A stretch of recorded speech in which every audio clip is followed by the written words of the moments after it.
Get on the floor now. Girl, you people always think you're above the law. The strike followed the words without pause, sharp and humiliating, driving Kesha Reynolds to her knees as cold metal snapped around her wrists. In that single act, committed in confidence and cruelty, a career built on intimidation quietly sealed its own destruction, even if the man responsible still believed himself untouchable. Before we go into this story, where are you watching from today? If justice, accountability, and truth matter to you, subscribe and give this video a like. Now, let's begin the story. Kesha Reynolds had spent most of her adult life confronting injustice with words, documents, and testimony. She believed in procedure. She believed in restraint. She believed that daylight, evidence, and law would always prevail in the end. That belief had carried her through countless cases inside the Civil Rights Division of the Department of Justice. It had never occurred to her that the same violations she prosecuted could arrive at her own door, unannounced, uninvited, and unashamed. She arrived home earlier than usual that afternoon, hoping only for quiet. The heat clung to her clothes as she stepped inside, setting down her bag with practiced calm. Marcus Washington was outside repairing a section of fence, the steady rhythm of his work reflecting habits learned long before civilian life. When she glanced through the window and saw his familiar posture, she felt briefly at ease. That feeling lasted less than 5 minutes. The knock came hard. Not a request, but a declaration. Kesha paused, already alert. Marcus straightened, his instincts rising faster than thought, through the door. A voice announced authority without explanation.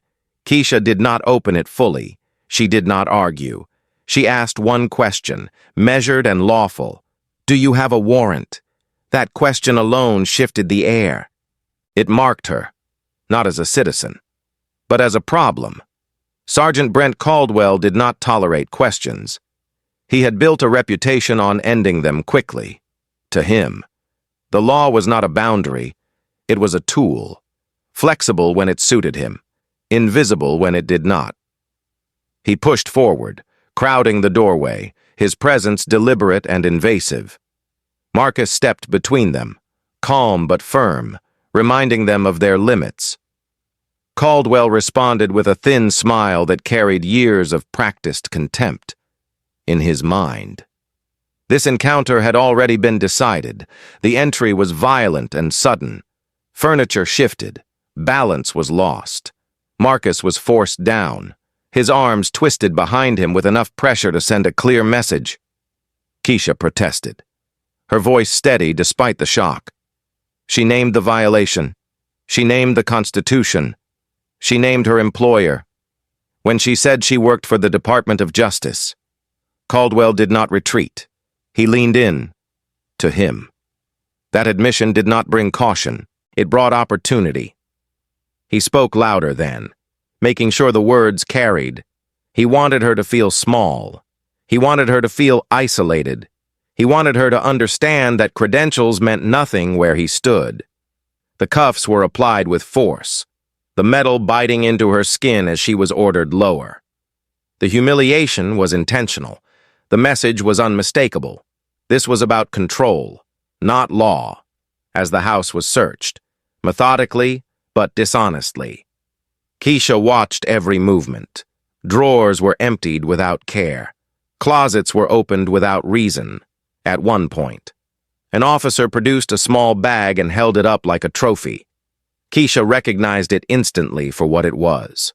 False. Planted. The realization tightened her chest, not with panic, but with clarity. She knew then exactly how far this would go if unchecked. Without drawing attention, she activated the recording function on her phone, concealed in her pocket. Every voice mattered now, every command, every threat.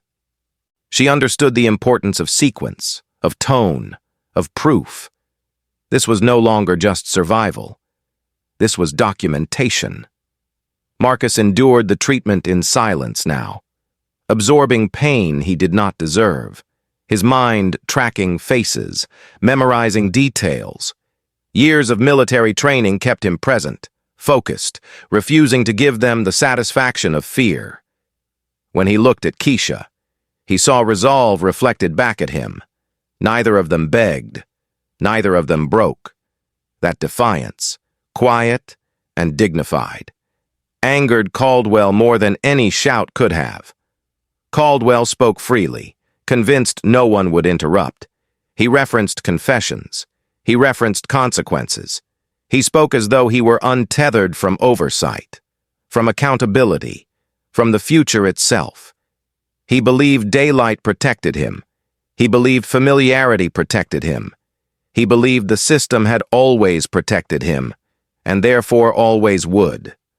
What he did not see was what was already happening beyond the walls.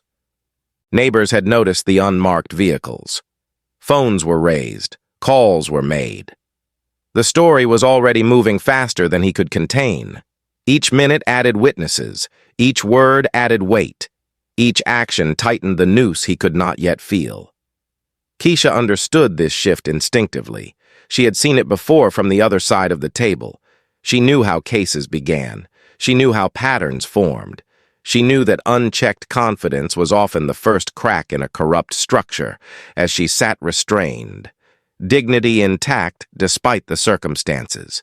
She focused not on fear, but on memory. She would remember everything, and she would make sure others did too. Caldwell paused at one point, surveying the room as though admiring his work. He believed he had established dominance. He believed compliance had been achieved. In reality, he had created a record. He had authored his own indictment line by line, sentence by sentence, threat by threat. This was not the end of Kesha Reynolds's story. It was the beginning of his, and that beginning, forged in arrogance and cruelty, would follow him into courtrooms, into sentencing hearings, and into a future stripped of the authority he abused so casually. The door of that house would close again one day, but it would never close on the truth. The door did not give way by accident.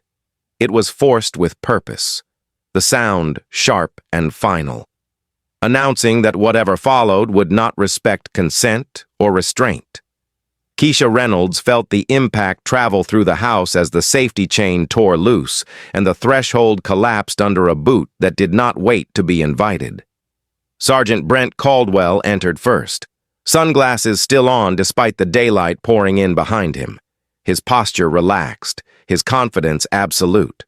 "Step aside," he said, already inside, already claiming space that was not his. Marcus Washington reacted on instinct, placing himself between Caldwell and Kesha, his voice steady, controlled, and firm. "You do not have a warrant. You are not coming in." Caldwell paused just long enough to study him, then allowed a thin smile to form. "You want to make this hard in front of the whole neighborhood?" he asked quietly. "Or you want to cooperate?" The word cooperate landed like a threat meant to sound reasonable. Kesha stood just behind Marcus, her breathing even despite the surge of adrenaline. She repeated the question, carefully, deliberately, naming the law as if it might still matter. Caldwell did not answer. He raised a hand instead. The signal was immediate. Two deputies surged forward. Marcus was seized, driven backward, then forced down with controlled violence, his body hitting the floor in a way designed to end resistance quickly. Kesha stepped forward without thinking, her voice firm, rising above the chaos. "Stop! You are violating the Fourth Amendment." Caldwell turned toward her slowly, as if considering an inconvenience rather than a warning. He closed the distance until he was inches away, his presence intentional. "You people always hide behind words," he said evenly. Then he ordered her down. The cuffs were applied without care. They were not meant to secure. They were meant to hurt. Cold steel snapped around Kesha's wrists, tightened beyond necessity, biting into skin and nerve. She was pushed toward a chair and forced down. The movement, abrupt and degrading. Caldwell closed the door behind him, sealing out the street and sealing in what he believed was privacy. "Now," he said, removing his sunglasses at last. "Let's see what you're hiding." When Kesha stated again that she worked for the Department of Justice, that this was a mistake with consequences he could not outrun, Caldwell laughed openly. "That just means we look harder," he replied, the certainty in his voice unshaken. The search that followed was deliberate, not frantic. Drawers were opened and emptied with performative thoroughness. Cabinets were searched without regard for what they held. A deputy overturned a basket as if expecting guilt to spill out on command. Caldwell narrated loudly, making accusations without evidence, filling the room with assumptions spoken as fact. Kesha watched everything, her mind moving automatically into analysis even as fear tightened her chest. She tracked sequence, she tracked voices, she tracked hands. When Officer Kyle Whitaker produced a small white bag and held it up, Kesha recognized the maneuver instantly. It appeared too clean, too convenient. Caldwell reacted on cue. "There it is," he announced, just like intelligence said. Kesha responded carefully, choosing each word. "That does not belong to us. You planted it." Caldwell crouched until his face was level with hers, his voice low, intimate, and deliberate. "Prove it," he said. In that moment, she understood reason would not restrain him. Only exposure would, without moving her restrained hands, without drawing attention. She pressed the edge of her phone against her palm and activated the recording. Every word mattered now, every pause, every lie. The record would speak when she could not. Marcus shifted once, reacting to the sight of the planted evidence and the tightening pressure around Kesha. The response was immediate. A knee pressed into his back. A forearm forced his head sideways against the floor. Caldwell watched without intervening, allowing the force to speak for him. "You move again," he said calmly, "and it gets worse." Marcus went still, jaw clenched, breathing controlled. He fixed his gaze on a point in the wall and held it there, refusing to give them fear. Caldwell paced, issuing commands, asking questions he did not want answered. He demanded explanations for ordinary items. He threatened charges he could not support. He spoke as though oversight did not exist. "Confess and this ends clean," he said at one point, as if offering mercy. Kesha met his eyes and said nothing. Silence denied him what he wanted. That denial hardened his tone. "You think your job protects you," he added. "Out here. It doesn't." Whitaker moved mechanically, following orders, his eyes avoiding Marcus's face, avoiding Kesha's steady gaze. Sweat darkened his collar. When Caldwell ordered him to make them understand, Whitaker hesitated for a fraction of a second. It was barely visible. Caldwell saw it anyway. "Do your job," he snapped. Whitaker obeyed, but the movement lacked conviction. He kept his distance when he could. He avoided meeting Kesha's eyes. The room felt tighter because of it. Outside, the scene was no longer hidden. Jordan Hayes, the teenager next door, had stopped mowing when he heard the crash. He did not hesitate. He raised his phone and began recording openly, the unmarked vehicles clearly visible, the time unmistakably daylight. He narrated quietly, stating what he could see, careful to keep his voice steady. Loretta Jenkins, sitting on her porch 2 houses down, recognized the pattern she had warned Kesha about weeks earlier. She called the number Kesha had given her, her voice shaking but precise as she described what she was seeing. They forced their way in. She said, "No warrant, broad daylight, cars slowed, people lingered, curtains shifted, phones appeared." Caldwell, focused inward, did not notice the growing audience. Inside, the pressure intensified, the air felt heavier, the heat pressed down. Caldwell spoke freely, Convinced no one would interrupt, he referenced confessions, he referenced consequences, he referenced how easy it would be to make charges stick. Each sentence added weight to the record being made against him. Kesha felt fear, but beneath it, certainty grew. She knew daylight had witnesses. She knew recordings did not forget. She knew this pattern because she had dismantled it before. She focused on memory. She memorized tone. She memorized timing. She memorized who stood where and who gave which order. Marcus did the same, cataloging faces and voices, committing them to recall. The shattered door remained open behind Caldwell, sunlight cutting across the floor, a boundary he had crossed without hesitation. That line would follow him. It would be replayed. It would be examined. It would be judged. And though Caldwell still believed he owned the moment had already begun to own him. Caldwell ordered the chairs dragged deeper into the kitchen and aligned them deliberately, as if arrangement alone could impose obedience. Kesha Reynolds was forced down first, her cuffed hands pulled tight behind the chair, the angle increasing the pressure until her fingers tingled and burned. Marcus Washington was positioned across from her, restrained the same way, close enough to see the strain in her face, close enough to feel the humiliation intended for both of them. "Now we talk," Caldwell said evenly, his voice calm, instructional, practiced. "You answer. We write it down. Everyone walks out." He spoke as though reason still governed the room. Kesha lifted her head despite the pain radiating through her wrists. "Every action you take right now is illegal," she said. "Measured and clear. Every word is being recorded. You will answer for this." Caldwell smiled without warmth. "Out here," he replied. "People like you don't decide what gets believed." He turned his head slightly toward Whitaker. The order was silent and unmistakable. The escalation began with disorientation. Cold water was poured over Kesha's head without warning, the shock forcing a sharp gasp as her breath caught and her shoulders tightened against the chair. Caldwell watched closely, not with concern, but with calculation. "Stay awake," he said. Marcus surged forward instinctively, calling her name, his body reacting before thought. The response was immediate. A blow landed against the side of his head, hard enough to blur his vision and send a ringing through his ears.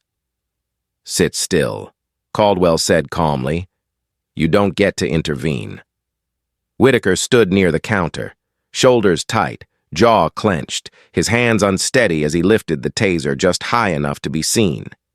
He did not fire it. The threat alone carried weight. Kesha closed her eyes briefly, grounding herself, then opened them again and met Caldwell's stare without flinching. She focused on rhythm. Breath in, breath out. Seconds passing. The recorder pressed against her palm was still warm, still running. She trusted it more than the men in the room. Caldwell leaned in close, invading her space. His voice lowered deliberately. He spoke not to gather facts, but to degrade. Choosing words meant to strip dignity and provoke fear. He spoke of compliance as mercy. He spoke of consequences as inevitability. Kesha did not answer. Silence denied him the reaction he wanted. She counted instead. She memorized cadence. She memorized emphasis. Every insult became evidence. Every pause became proof.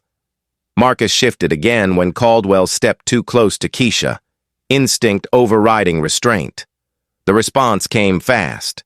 A sharp blow to the ribs knocked the air from him. He gasped once, then forced himself silent, jaw set, eyes fixed on Caldwell with controlled anger. Caldwell straightened and addressed them both. "This ends easy," he said. "You sign what I put in front of you. You admit what we already know, or we keep going." The promise was not relief. It was threat. Outside. The situation was changing. Jordan Hayes's live stream had grown rapidly. Dozens became hundreds. He spoke quietly, stating only what could be seen. The unmarked vehicles, the time, the length of the intrusion. Screens were captured, messages were shared. The daylight made everything unmistakable. Loretta Jenkins stood at the edge of her yard, voice steady now, projecting across the street. "I called them," she said. "They're coming." Her certainty carried. Caldwell heard it. His jaw tightened. He looked toward the window, then away. Rachel Thompson saw the alert and recognized the address immediately. She did not hesitate. She called others as she drove, her voice urgent but controlled, repeating the details, urging witnesses to stay visible. By the time she reached the street, neighbors had gathered openly. Phones were raised without apology. No one looked away, no one pretended not to see. Daylight offered no cover. It only revealed inside. Caldwell's patience thinned. "Confess," he demanded again, his voice sharper, the edge no longer hidden. Kesha met his eyes. "I will not lie for you," she said quietly, "and you cannot erase this." The certainty unsettled him. He turned away abruptly and snapped at Whitaker to continue. Whitaker stepped forward, then stopped. His hands shook more visibly now. He glanced toward the window, aware of movement, aware of time, aware that the room was no longer sealed. He lowered the taser a fraction. Caldwell noticed immediately. "Do not hesitate," he snapped. "You're in this whether you like it or not." Whitaker looked at Kesha then, truly looked, and saw not a suspect, but a restrained woman in her own home, composed under pressure. He saw Marcus, injured and silent, absorbing pain without submission. His voice dropped. "Sarge," he said quietly, "maybe we should slow this down." Caldwell spun on him. "You want to lose your badge?" he asked coldly. "Or you want to follow orders?" Whitaker fell silent. The moment passed, but it lodged itself where certainty used to be. Caldwell returned his attention to Marcus, stepping closer, lowering his voice to a tone meant to intimidate.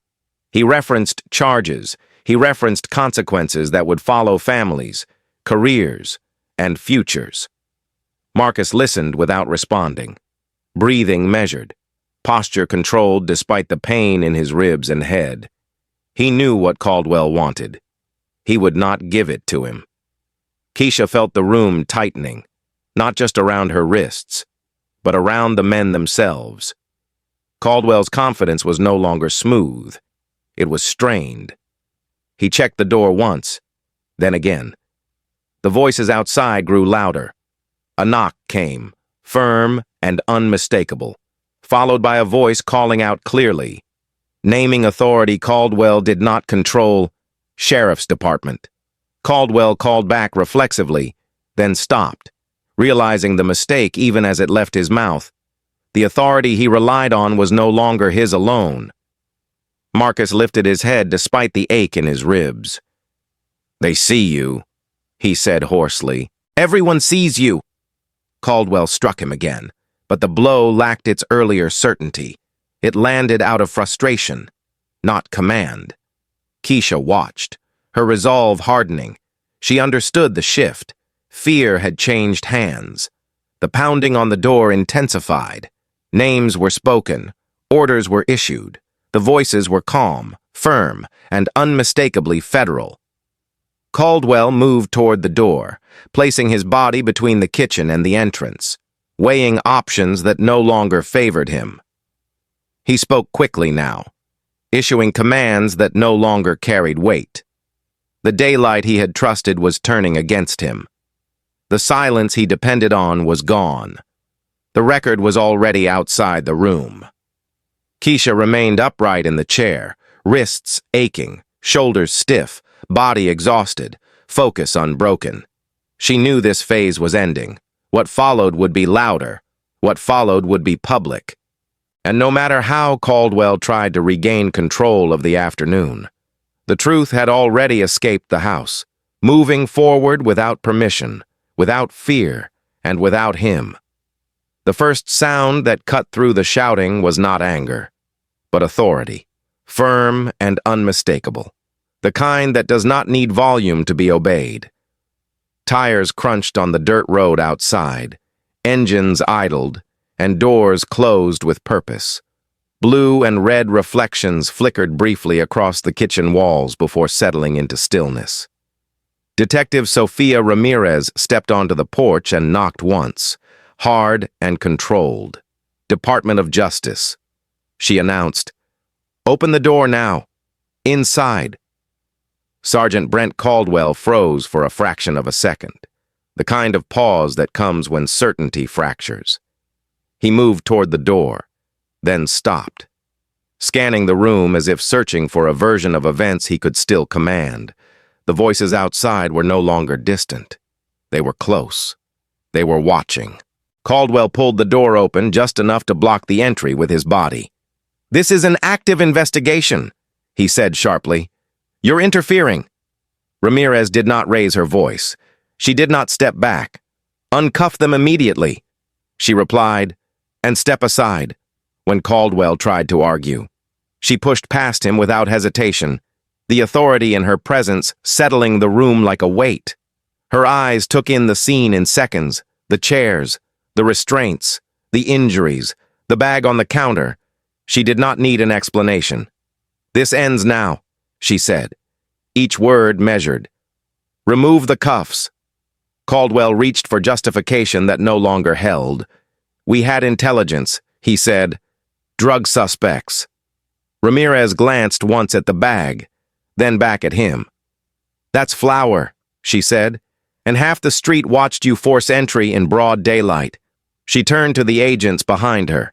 "Photograph everything, secure devices, preserve the scene." The shift was immediate. Power changed hands without shouting, without force. Caldwell stepped back, his voice lowering, his confidence thinning. Whitaker moved first, unlocking Marcus's cuffs with shaking hands.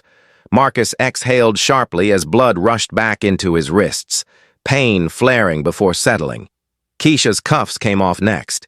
She did not rub her wrists. She stood slowly, steadying herself, her posture controlled despite exhaustion. Ramirez approached Kesha, her voice calm and direct. "I'm here," she said. Kesha nodded once. "Everything is recorded," she replied, extending her phone without ceremony. Ramirez took it carefully, understanding the weight of what it contained. The timer on the screen continued to climb. Outside, the crowd grew. Jordan Hayes's camera captured every movement as federal agents entered the house. Rachel Thompson stood at the front of the gathering, organizing people with quiet authority, instructing them to keep recording, to stay visible, to stay calm. No one needed to be told twice. Caldwell attempted to reassert control, issuing an order for his deputies to withdraw. "We're done here," he said, his tone forced. Ramirez stepped directly in front of him. "No," she said. "You are—" She informed him that no one would leave until identities were confirmed, statements taken, and evidence secured. Caldwell's jaw tightened. He glanced toward Whitaker, then away.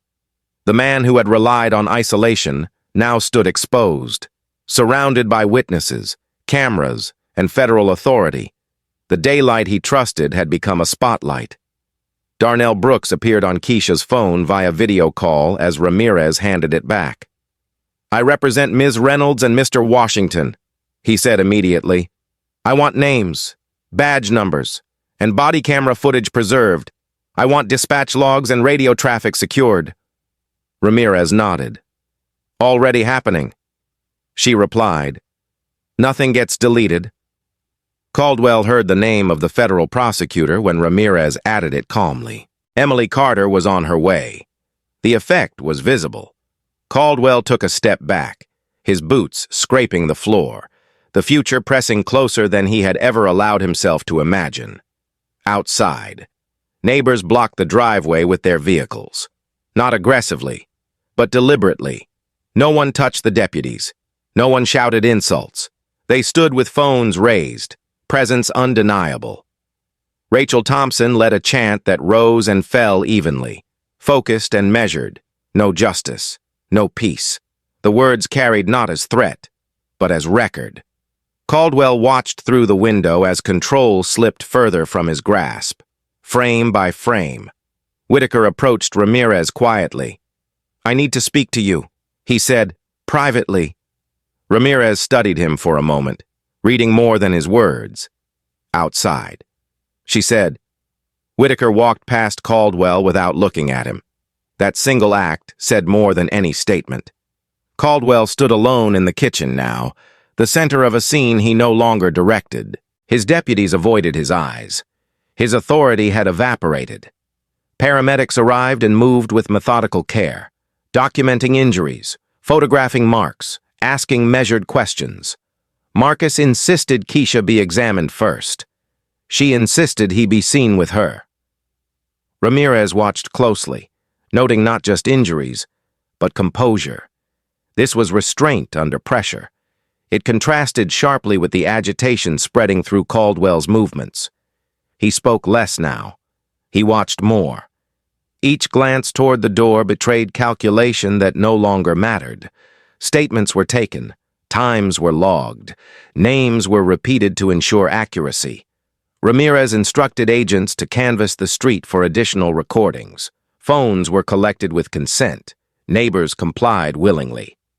Jordan Hayes lowered his camera only when asked, then immediately handed over a copy of the footage. Rachel Thompson coordinated with others to share files securely. The record multiplied. Impossible to corral. Caldwell was informed that he was not under arrest at that moment, but that the investigation was federal, comprehensive, and ongoing. The word yet landed heavily in the room. He nodded stiffly, saying nothing. His hands shook slightly as he signed a preliminary report. The lies he had rehearsed already useless. Outside.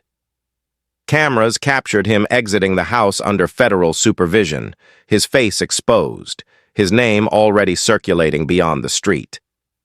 Kesha stood on the porch beside Marcus as the sun dipped lower and the heat eased. She looked out at the neighbors who had stayed, who had recorded, who had refused to look away. She met Jordan Hayes' eyes briefly and nodded. He lowered his phone and exhaled. Rachel Thompson stepped forward and placed a hand over her heart in acknowledgement, then stepped back to give space. Sophia Ramirez returned to Kesha once more. "This won't end today," she said honestly. Kesha nodded. "I know," she replied. "But it won't disappear either." Ramirez looked at the house, the street, the crowd that had become a witness. "No," she said, "it won't." As federal vehicles pulled away with evidence secured and statements logged, the balance in Rankin County shifted quietly, not with sirens, not with force, but with exposure. Brent Caldwell lingered in the doorway for a moment, watching authority depart without him. He had believed daylight protected him. Instead, it had ended everything.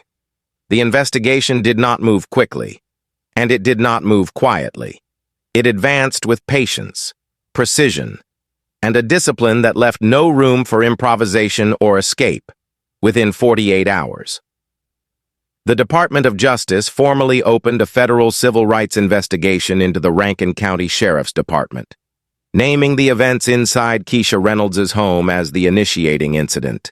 By the end of the first week, federal agents had secured warrants for internal emails, radio traffic, dispatch logs, body camera archives, use of force reports, and disciplinary files reaching back more than a decade.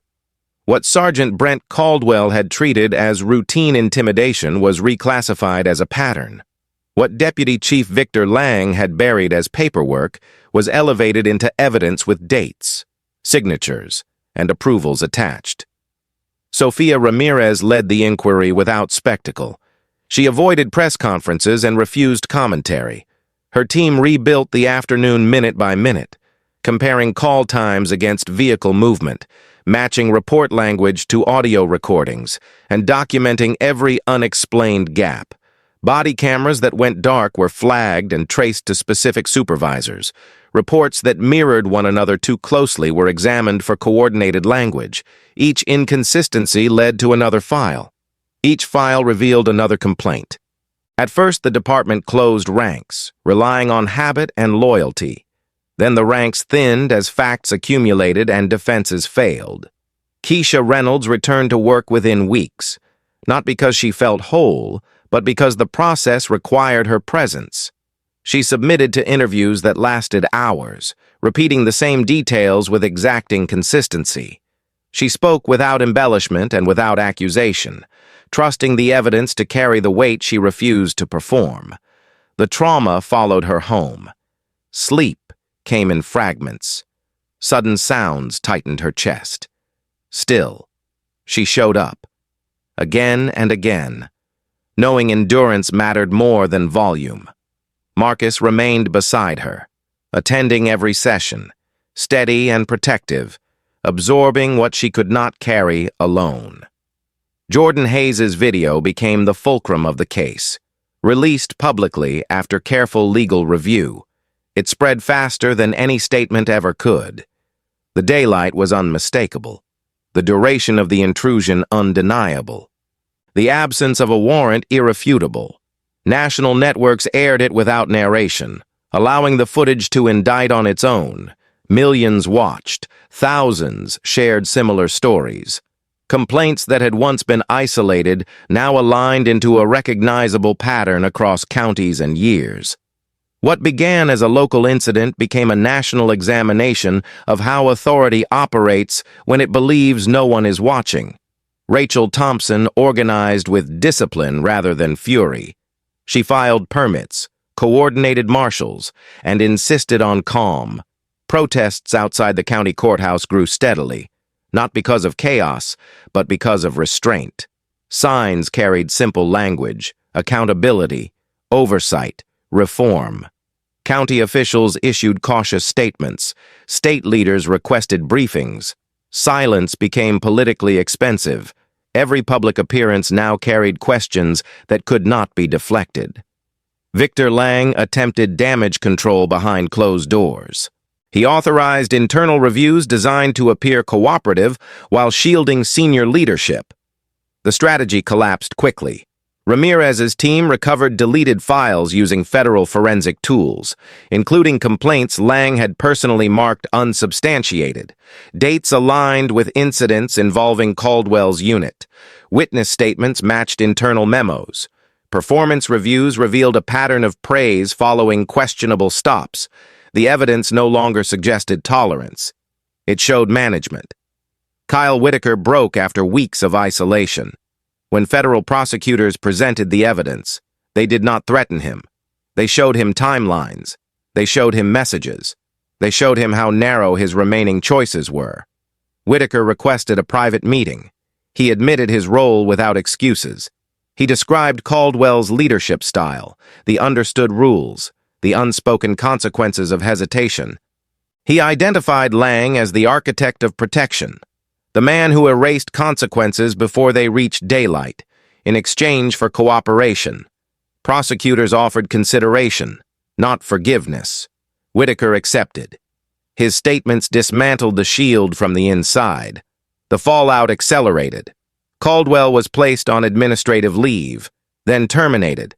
His pension was frozen pending outcome. Lang resigned publicly, citing health reasons, and retained counsel privately. Former deputies came forward with corroborating testimony, some after years of silence. The phrase "goon squad," once whispered, appeared in charging documents. Each revelation expanded the scope. What had been a single unit was now a systemic failure tolerated for years. 18 months passed. Grand juries convened. Indictments were returned. Caldwell was charged with multiple counts of deprivation of rights under color of law, conspiracy, and obstruction. Lang faced charges for conspiracy, falsification of records, and witness intimidation. Whitaker was charged separately. His cooperation noted but not excusing his conduct. Motions were filed. Evidence lists grew. Defense strategies shifted from denial to damage control. The weight of federal authority pressed forward, unmoved by local resistance or political discomfort. Throughout the process, Kesha endured scrutiny she had never faced as a prosecutor. Her past cases were reviewed, her emails were examined, her credibility was tested. She welcomed it. Transparency was protection. Marcus attended counseling sessions with her, learning how trauma reshapes silence and restraint. They did not speak publicly until the indictments were announced. When they did, their words were brief and deliberate. This was never about revenge. Kesha said, it was about truth, and about preventing the next abuse. Victor Lang attempted suicide the night before his arrest, surviving only because a family member intervened. He was taken into custody from a hospital bed days later, cameras documenting the moment he was escorted out, pale and diminished. Caldwell was arrested without incident, his mugshot circulating within hours. The man who had relied on intimidation now avoided eye contact, his authority reduced to a booking number. The Rankin County Sheriff's Department entered federal oversight soon after. Consent decrees mandated training reforms, independent review boards, early warning systems, and external audits scheduled to last a decade. Deputies were required to recertify under new standards. Leadership was replaced. Policies were rewritten. The culture shifted not because it wanted to, but because it was compelled to. Kesha watched the changes unfold with measured resolve. Justice, she understood, was not a moment. It was a process that demanded endurance and precision. As the trials approached, the community prepared not for spectacle, but for reckoning.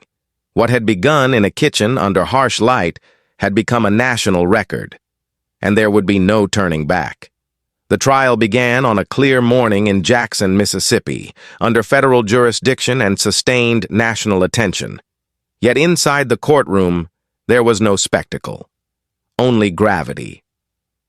The gallery filled early with journalists, civil rights observers, and families who had waited years for a moment that felt both overdue and heavy.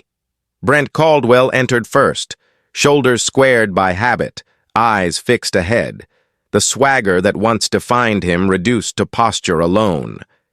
Victor Lang followed, slower, visibly diminished by months of isolation and legal pressure, his face drawn, his movements careful. Kyle Whitaker took his seat last, separated from the others, already marked by cooperation and consequence. When Kesha Reynolds entered beside Marcus Washington, the room settled into a silence that did not need instruction. She did not look at the defendants. She did not need to. The record would do the looking for her. Emily Carter opened for the government without theatrics. Her voice was calm, her pacing deliberate. She told the jury this case was not about split-second errors or confusion under stress. It was about choices repeated under protection. She outlined a pattern that stretched beyond one afternoon and one home, grounded in documents, timelines, and sworn testimony. She explained the law plainly, naming the statutes violated and the rights denied, returning again and again to the same principle. Authority exists only within limits. She then let the evidence speak. The daylight footage from Jordan Hayes was played in full, uninterrupted. Jurors watched the unmarked vehicles remain parked. They watched time pass. They watched officers enter without urgency, without warrant, without justification. No narration softened it. No argument was needed. Sophia Ramirez testified next.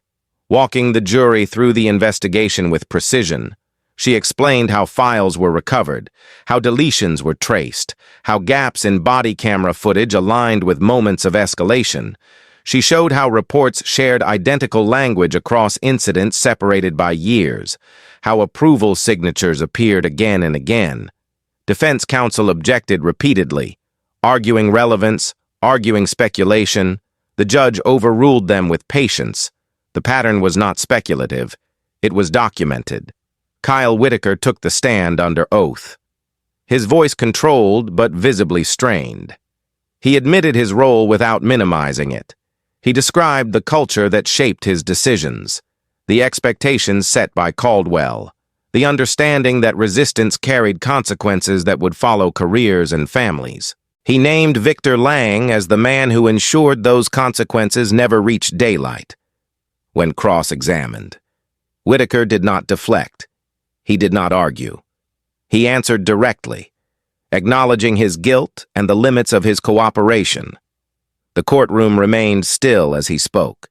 The absence of excuses was its own indictment. Brent Caldwell's testimony shifted the air.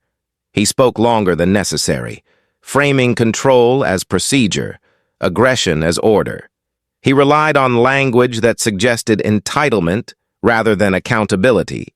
At one point, he referred to Kesha Reynolds not by name, but by implication, leaning into stereotype rather than fact. The judge interrupted him sharply, instructing him to answer the question asked. Emily Carter pressed calmly, returning again and again to the same unmovable facts. No warrant, no exigent circumstances, no legal basis. Caldwell's answers grew defensive. His tone hardened. He spoke as if repetition might reshape reality. The jury listened without expression. Victor Lang's testimony was brief and brittle. He claimed administrative distance, insisted he trusted his subordinates, denied knowledge of deletions. Emily Carter responded by placing documents on the screen bearing his name, his initials, his approvals. Dates aligned, notes matched. The defense attempted to redirect. The effort failed. The evidence closed the gap. Kesha Reynolds took the stand last. She spoke without notes, her voice steady, her language precise. She described the events as they occurred, not as they felt. She named the law that was violated and explained how evidence survives intimidation. She spoke of restraint not as virtue, but as necessity. When asked how the incident changed her, she paused briefly, then answered with clarity. It confirmed why the work matters. She said, and why it cannot depend on who is watching. Marcus remained seated behind her, hands folded, eyes forward, his presence quiet and constant. In closing, Emily Carter did not raise her voice. She reminded the jury that the Constitution does not depend on geography or daylight. She reminded them that authority without accountability is not order, it is abuse. She asked for verdicts grounded in evidence, not sympathy, not anger. This case is about whether the law applies when no one expects it to, she said, and whether silence will continue to protect those who rely on it. Defense counsel spoke last, urging doubt, urging caution. The words lingered briefly, then faded against the record. Deliberations lasted 2 days. When the jury returned, the courtroom stood, guilty on all counts for Brent Caldwell, guilty on all counts for Victor Lang, guilty with cooperation noted for Kyle Whitaker. Each verdict was read slowly, deliberately, each carrying finality. Caldwell closed his eyes. Lang lowered his head. Whitaker exhaled, the sound audible in the quiet room, as if releasing a weight that would never fully lift. Sentencing followed weeks later. Emily Carter argued for penalties that reflected not only the harm done, but the harm enabled and repeated. The judge agreed, citing betrayal of public trust and abuse under color of law. Caldwell was sentenced to 25 years in federal prison, the maximum allowed, with no eligibility for early release. His pension was forfeited. His badge entered evidence, not history. Lang received 20 years for conspiracy and obstruction, the court noting that leadership magnifies responsibility.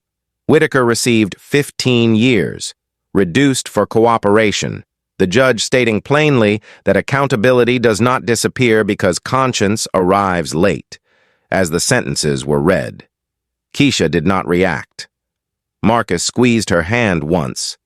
Outside. Reporters waited for statements that did not come. Inside. The courtroom remained still. The judge addressed the defendants directly, reminding them that authority exists only within the law and that the law had now spoken. Then the gavel fell. The trial ended not with applause, but with acknowledgement. A system had been tested in daylight and forced to answer. What began as an act of unchecked power ended as a public record that could not be erased. The verdicts did not restore what had been taken, but they affirmed what could not be denied. Silence had failed. Truth had not. The consequences did not arrive all at once.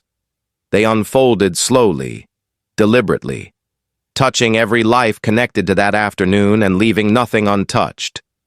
Brent Caldwell entered federal prison stripped of rank, stripped of pension, stripped of the authority he once wielded without hesitation. 25 years was not an abstract number when the cell door closed behind him. Intake reduced him to a number. Classification reduced him to a file.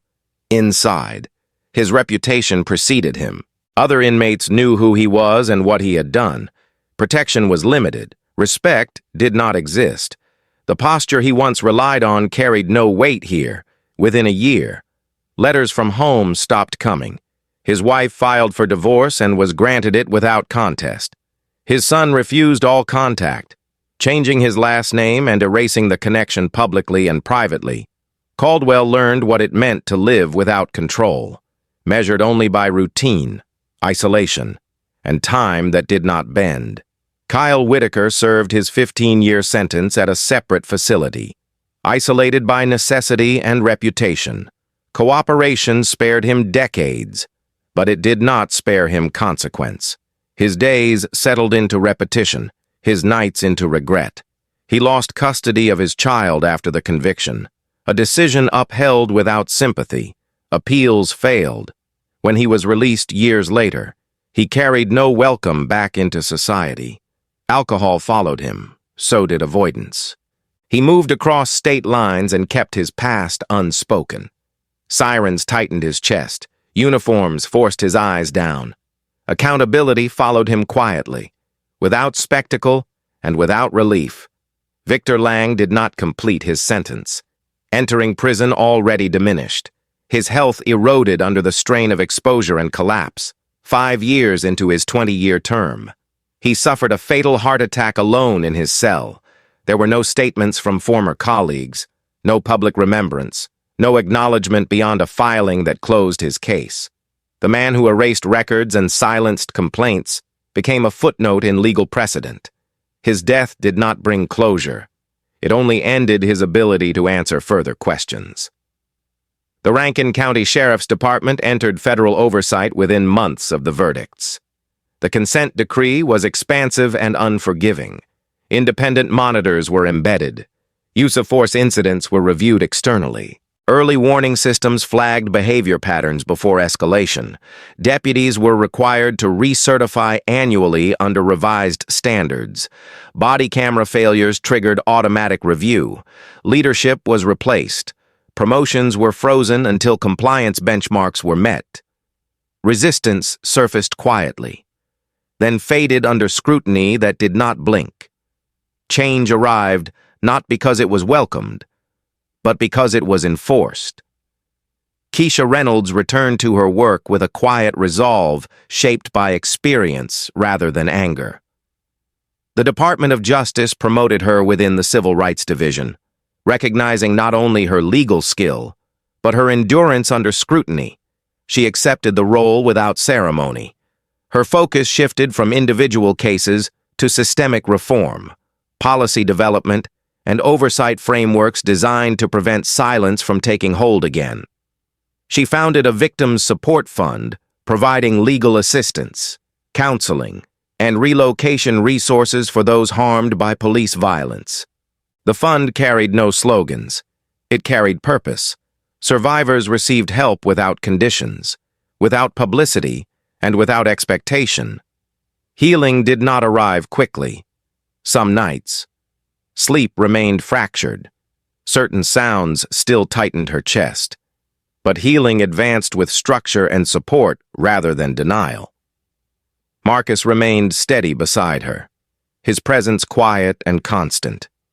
Together, they learned how to live with memory without being governed by it. Their relationship deepened, not through shared pain, but through shared resolve. They refused to let the worst day define the rest of their lives. Jordan Hayes graduated with a full journalism scholarship, his footage now studied in ethics courses and federal training seminars. He did not chase notoriety. He pursued accuracy.